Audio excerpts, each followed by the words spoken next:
merci de me retrouver sur cette nouvelle vidéo concernant les énergies de la pleine lune du 12 mars 2017. Donc je vous ai fait un petit tableau représentatif et je vais essayer de vous le décrire et comme ça en même temps je décrirai chaque, chaque énergie, on va dire. Alors, nous avons la pleine lune, c'est quand le soleil ici est opposé à la lune ici. Donc lors de la pleine lune, il y a souvent un équilibre à trouver, le yin et le yang. Entre le féminin, le masculin, le positif, le négatif, l'action, l'inaction.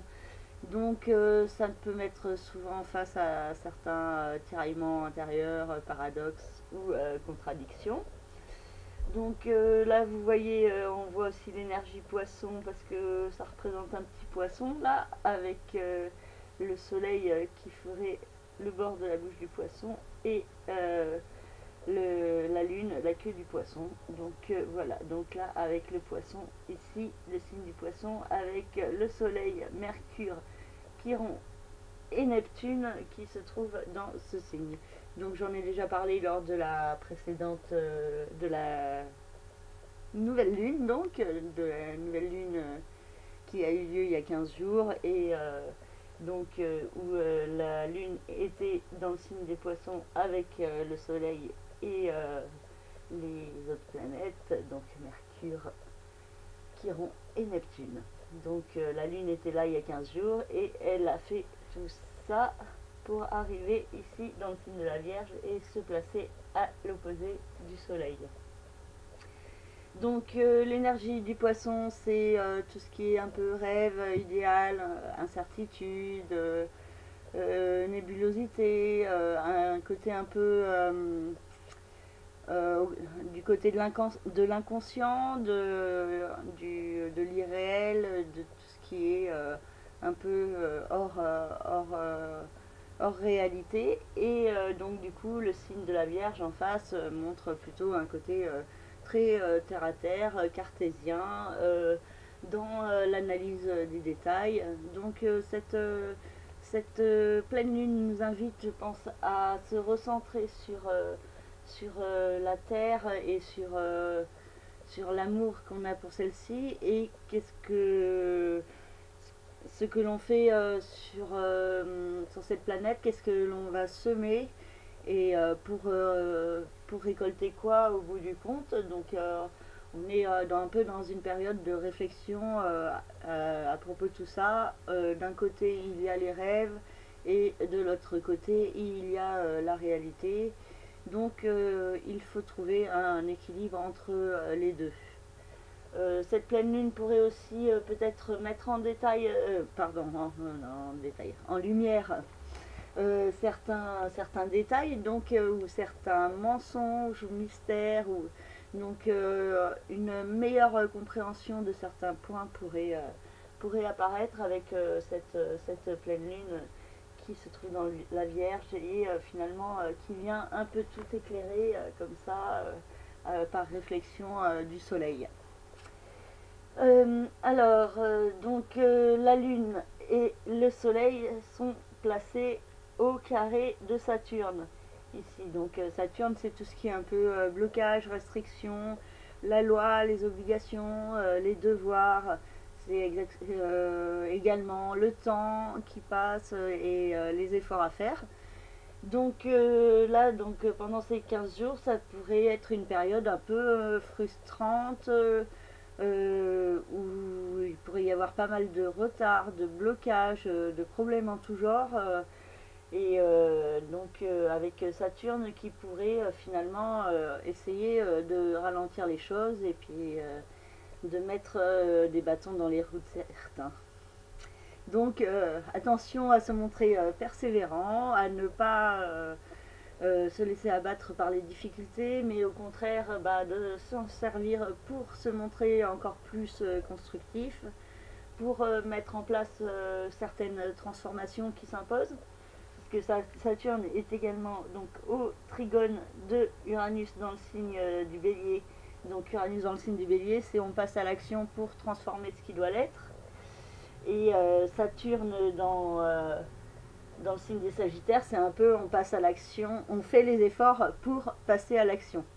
Donc avec ces deux planètes en trigone l'une de l'autre, ça peut être très positif pour mettre en place des transformations, même si pour l'instant cela peut paraître encore un peu difficile pour certains. Je pense que c'est en cours de cogitation et ça devrait se mettre en place petit à petit avec le printemps qui arrive. Donc pour l'instant, je pense que c'est beaucoup une pleine lune de cogitation, d'analyse, d'observation, de compréhension et finalement de perception de ses rêves et perception de la réalité et peut-être d'un équilibre à trouver entre les deux.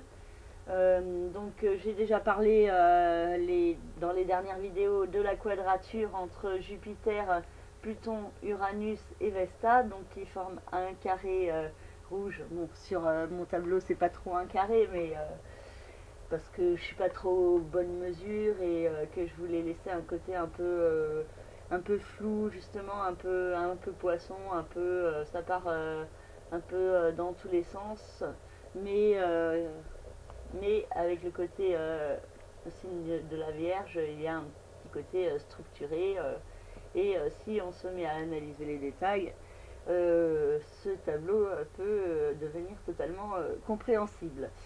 Donc alors je continue avec mon carré en croix, comme on appelle, une quadrature, donc qui quelque part invite à la transformation et à l'évolution. Et des transformations peuvent être mises en place et ça peut ne pas être celle qu'il faut, ou alors on peut être un peu tiraillé et ne pas agir franchement. Mais quelque part avec Pluton dans le signe du Capricorne, il y a une régénération qui est en cours, même si c'est toujours un petit peu tendu pour le moment et que il peut y avoir des ruptures, des fins et autres fins de situation selon le thème de chacun et selon dans quel domaine Pluton agit et s'il y a des planètes qui sont en aspect avec Pluton. Enfin, si vous souhaitez des consultations plus personnalisées, pardon, excusez-moi, j'ai un peu bugué, concernant votre propre thème, n'hésitez pas à me contacter. J'en étais à la quadrature, mais qui est un petit peu... Donc, la quadrature crée des effets un peu conflictuels, des énergies conflictuelles, pardon. Une atmosphère de tension, on sent un peu perturbé dans les énergies actuelles. On peut aussi se trouver très fatigué. Mais en même temps, cette nouvelle pleine lune, pardon, se trouve au trigone et sextile de Pluton, donc annonce quand même une renaissance, une essence intérieure d'une autre compréhension et de comment passer à l'action pour prendre un nouveau départ et pour peut-être également prendre plus soin de la planète et des hommes qui l'habitent. Voilà, après il y a donc Mercure, j'en reparle un petit peu, qui est à la toute fin du signe des Poissons, qui passera dans le signe du Bélier le 13 mars, donc à peine 2 jours après cette pleine lune. Et alors là, pendant 3 semaines, un mois, pardon, je reprends mes notes, jusqu'au 31 mars, Mercure sera dans le signe du Taureau, et donc, du Taureau, du Bélier, voilà. Il y rejoindra Vénus et Uranus. Et Mercure en Bélier, ça peut créer un peu des pensées qui partent un peu dans tous les sens, beaucoup de cogitation et un peu une inconsistance quant à approfondir ses pensées. Ça peut être assez fulgurant et passer dans tous les sens et des fois on peut ne même pas avoir le temps de vraiment magasiner une idée qu'une autre peut se produire. Pour certains aussi, ça peut être synonyme de certains problèmes au niveau de la communication, des moyens de communication ou des transports. Donc, parce que l'énergie du bélier est assez combative, assez guerrière, et Mercure peut représenter les moyens de transport et de communication. Vénus dans le signe du bélier donne un côté assez fougueux, passionné. Après, elle est en rétrogradation, donc c'est comme si les énergies pouvaient être un peu freinées, bloquées. On pourrait être dans une période où on intériorise plus les choses et cela pourrait ressortir plus fortement par la suite à la reprise du mouvement direct de Vénus, pardon, qui se produira, je crois que je l'ai noté, oui, le 15 avril. Et le 15 avril, Vénus sera dans le signe des poissons. Parce que donc le mouvement de rétrogradation, c'est une illusion d'optique qui donne l'impression que la planète recule. Donc Vénus, qui est dans le signe du bélier, repassera dans le signe des poissons et à partir du 15 avril, reprendra sa marche directe et repassera ensuite dans le signe du bélier. Donc je vous conseillerais de regarder quelle maison se trouve dans le signe du bélier dans votre thème si vous voulez savoir dans quel domaine Vénus peut avoir une influence quelque part de chance, mais aussi une période un peu ralentie mais nécessaire pour peut-être encore régler certains points. Jupiter est dans le signe de la balance ici, donc au carré de Pluton, au carré de Vesta. Donc pour l'instant on peut avoir des opportunités d'aller de l'avant, mais pour beaucoup ces opportunités ne seront pas satisfaisantes et certains pourraient avoir une tendance à procrastiner, à ne pas passer à l'action plutôt que de réellement finalement laisser le passé derrière soi et pour aller de l'avant dans l'inconnu. Donc pour l'instant c'est encore un petit peu difficile, mais Jupiter est en sextile de Saturne, encore un petit peu, hein, c'est un sextile assez large, pardon, mais l'énergie est toujours là